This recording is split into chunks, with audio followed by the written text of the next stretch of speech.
Get ready for the dictation. Dictation will start in 5 seconds. Start. We are trying to give publicity to ministerial activities, and it is inevitable that some such publicity should be given because ministers are in charge of the government, but one abroad does not get a real idea of what is happening in the country. I would like to suggest for the consideration of the External Affairs Ministry that they should send a fortnightly assessment of what is happening in India, written dispassionately, not to please a minister or to highlight something that has been done, that he has done, but to give an objective assessment of what is going on in the country.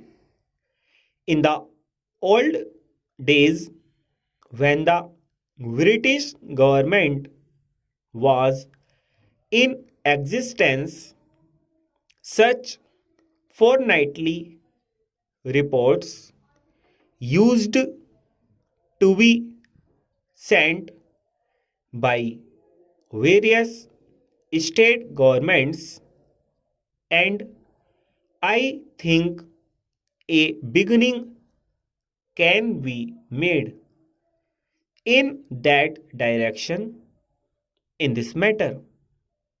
The other point I would like to suggest is that publicity is a complicated and technical matter. The Foreign Service, as it is constituted today, does not have sufficient training in publicity.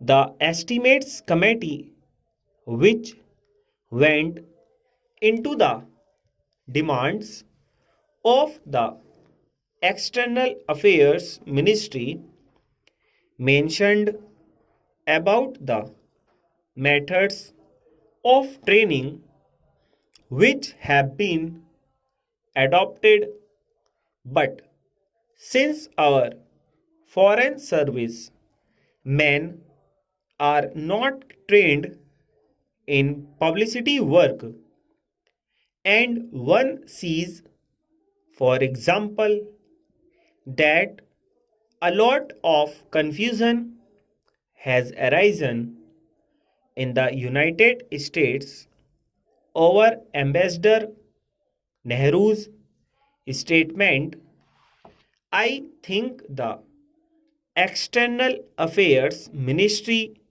might well set up a committee of members of parliament who are conversant with external publicity and some newspapermen to advise the External Affairs Ministry from time to time. I do not think that the committee will ask for information which is confidential or secret, but that can assist the newspaperman.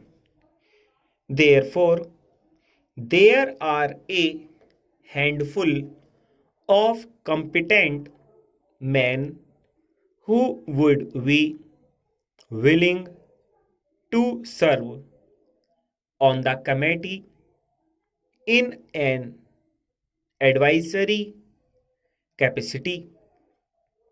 They would be able to tell the External Affairs Ministry what should be done in order that our news publicity abroad is better. I might mention also that the Estimates Committee had recommended the creation of a cultural cell. Sir, to my mind, we have also to be clear in our mind regarding the objective of rural industrialization.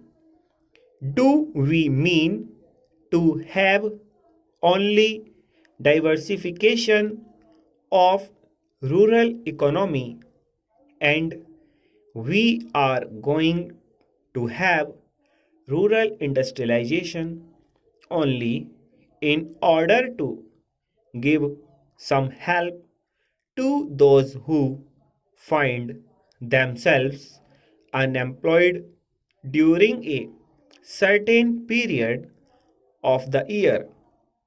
Are we aiming at utilizing local resources and meeting local needs through diversification of rural economy, or have we a more fundamental objective in mind when we are trying to industrialize the rural areas? Without this, I am afraid rural industrialization will not be possible. Stop.